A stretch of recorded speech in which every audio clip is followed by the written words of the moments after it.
Olá pessoal, tudo bem? Hoje nós vamos falar um pouquinho sobre turnover, ou seja, rotatividade de pessoas dentro de uma organização. Se você tem essa dor, se isso é um problema dentro da sua organização, ou seja, as pessoas não ficam, você qualifica, e ao qualificar, e as pessoas já estão treinadas, identificadas com o processo, com a cultura da empresa, elas saem, vem comigo, assiste até o final que nós vamos tratar um pouco desse assunto.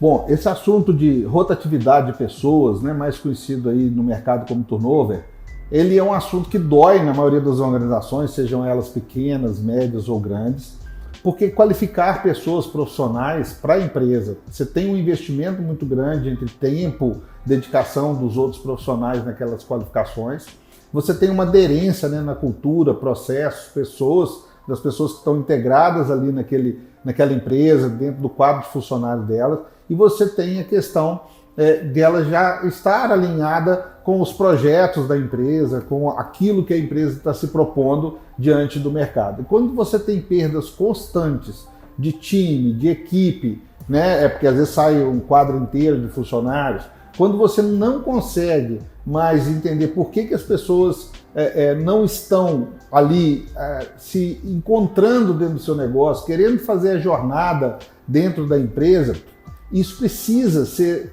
acompanhado muito de perto, porque deixar chegar a esse ponto vai custar muito caro. Custa muito caro as rescisões, custa muito caro contratação, custa muito caro a qualificação de novo de todo esse processo. Então, o que as empresas precisam de fazer?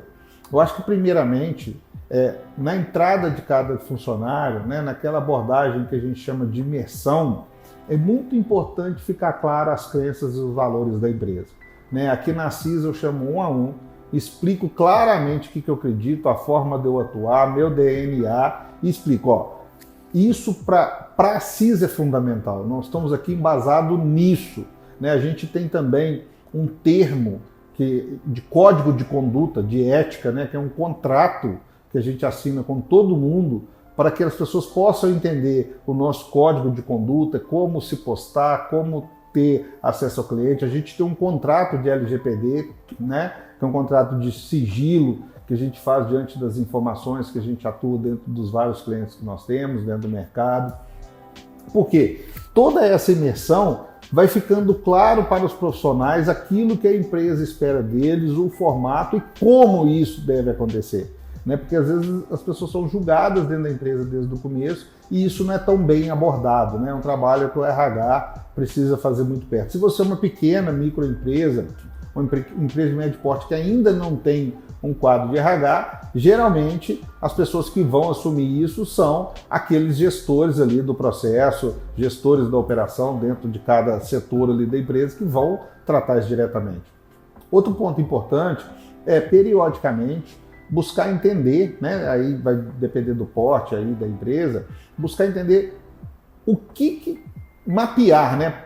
Eu estou tendo problemas só em determinados setores? Eu estou tendo problemas só com determinadas situações de profissionais? Tentar mapear aonde está o maior problema desse turnover, aonde isso acontece mais vezes, isso tem um caminho? Aquele problema pode estar com o gestor, por exemplo.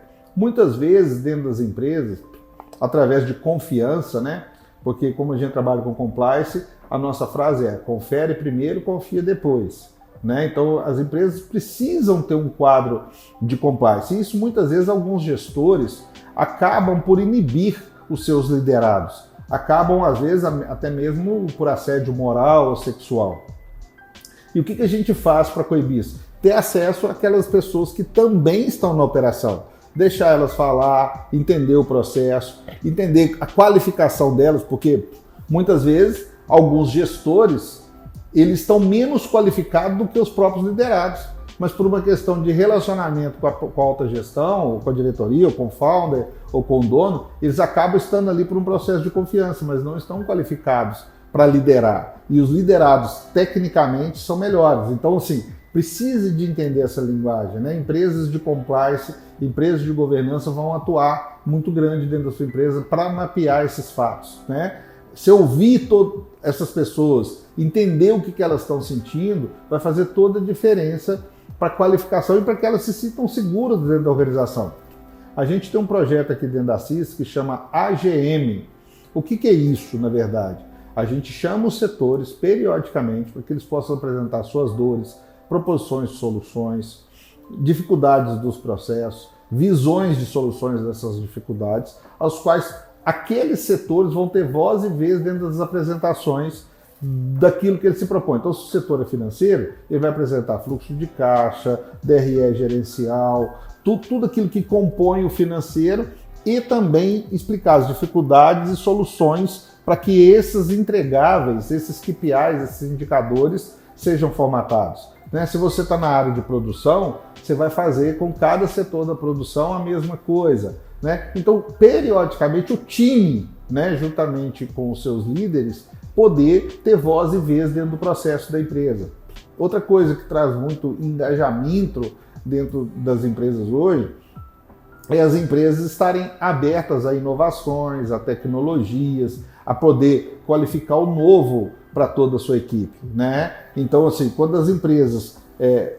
por exemplo, eu pratico aqui na CIS o seguinte: o meu time de operações, o time que está integrado aí no compliance, na governança, eles trazem proposições de tecnologias, de inovações, de produtos que possam facilitar a própria operação de cada time. Eu avalio isso como investimento, a gente vai discutir isso junto e, em se aprovando, o que eu brinco muito com o meu time, assim, no primeiro momento tem que estar pronto para o não, porque as pessoas às vezes querem trazer projetos, soluções, mas só querem trazer se for para o sim, se for não, aqui já desengaja. Então, primeiro você está pronto para o não? Tô. Então vem cá, traz. E dentro desse projeto a gente debate e define junto. Por quê? Quando eu invisto nos projetos, aqueles projetos que eu entendo que vai fazer diferença, que a gente investe junto, eu também já tenho o comprometimento deles de aplicação e de funcionalidade, porque a gente às vezes pega muito dentro das empresas também, que elas investem em projetos e aquilo se para, ou não é usado, ou muito pouco daquilo é usado depois do investimento. Então são coisas que a gente pode, no dia a dia, estar engajando, estar trazendo comprometimento. Resumidamente, imbuir o compliance dentro do projeto para que as pessoas possam ser validadas e avaliadas por profissionais capazes, que possam entender suas competências, sua capacidade, que possam divulgá-las para a alta gestão, independente dos líderes ali daquele setor, para que aquele negócio que executa não valida, então tem que ter uma opinião independente. Você trazer sempre projetos de inovações, de qualificações para todo o time, lembrando que hoje tem um ponto muito importante, fazendo um parênteses, que é a questão emocional, porque muita gente quer tratar só o técnico, e esquece do próprio ser humano.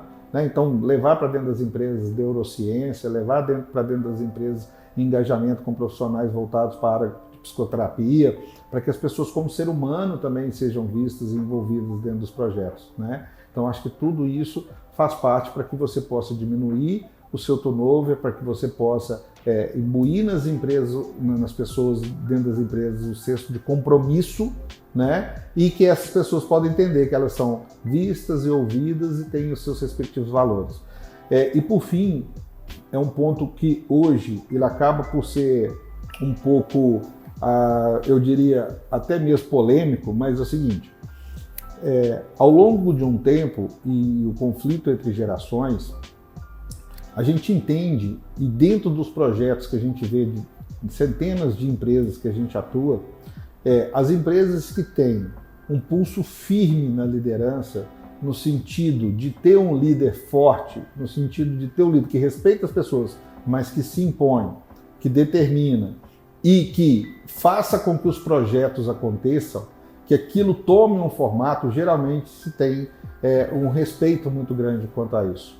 Quando você não tem líderes fortes, líderes profundos, que de fato entendam aquilo que estão falando e que cobrem da equipe, porque uma das coisas que a gente olha muito, eu brinco que é a síndrome do ok, Você está numa equipe, o seu líder só te responde ok, manda um e-mail, isso as pessoas ficam perdidas, elas estão fazendo certo, não. Então aquele líder forte ali, engajado, que põe em posição, que cobra das pessoas, isso acaba por trazer um senso de comprometimento e um senso que as pessoas que estão dentro do projeto estão sendo vistas mesmo quando cobradas.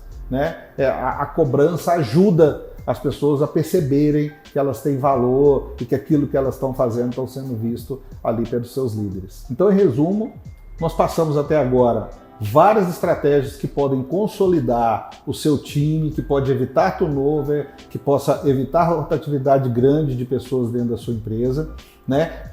Quem está te falando isso tem 21 anos de mercado, prestador de serviço, nunca teve um processo trabalhista, eu nunca tive um processo trabalhista aqui na Assis. Não é que eu ganhei, não. Ninguém nunca me levou à justiça, porque a gente olha no olho, trata o que precisa ser tratado, né, em cima dessas estratégias que eu coloquei para vocês aqui até agora. Então eu estou te falando de uma bagagem longeva aí, de milhares de empresas passadas por nós e com muita experiência dentro dessa organização. Para você que chegou aqui até agora, assine o nosso canal, ative o sininho, deixa o like, nós nos encontramos nas demais redes sociais.